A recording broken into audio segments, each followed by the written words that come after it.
and chasing it is something that takes courage and it takes a commitment and it takes confidence to do. It sets a good example that you can choose what you want to do. It's not concrete. You don't have to become what you don't want to be.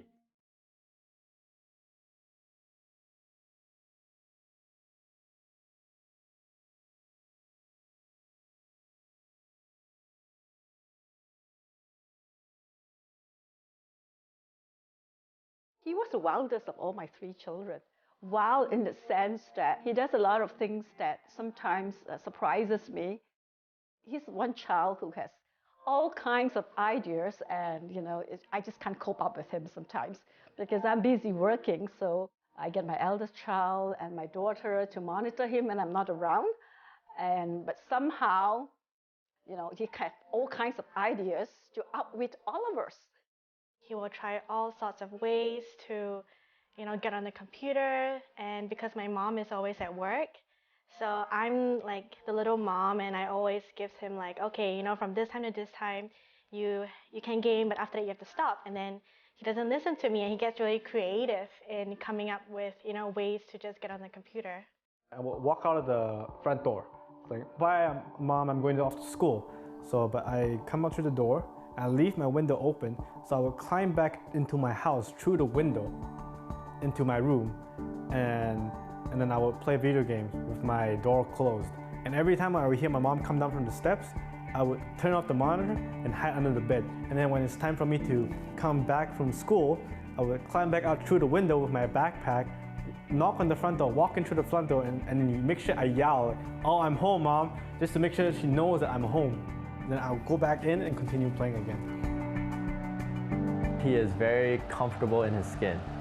He's not shy to show out his personality, right? And I think that's also why we like him, I like him, the fans like him, because he doesn't shy away from the camera. You get to see who he is. I told myself that if I couldn't make the I-5 and beat the North American scene, then I'll probably call it quits and go back to school. And I was like, you know what, I have no classes, I'll give it a shot. So it was pretty much do or die for me. It was a dream that he wanted to, he said, "Mom, that's my dream job." And I said, "Great, if you can achieve your dream, do it."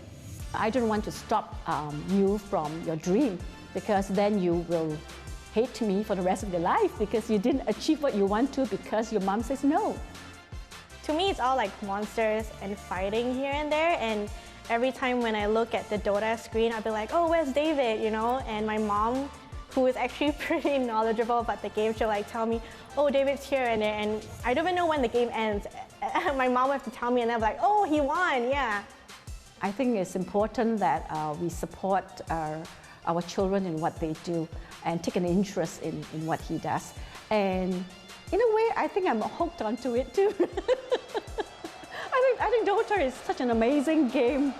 My mom watches every game, every time, so I know she's watching. She's watching all my interviews. And it even goes to the point where she actually reads all of Reddit. And I read the patches and also read joined Dota, as well as Reddit, which is all a lot of blaming going on. And David says, "Mom, don't read so much of Reddit."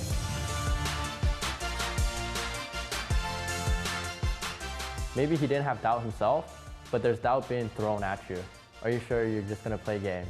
You're never going to make a career out of playing games. He has that belief in himself, and that carries him through the journey.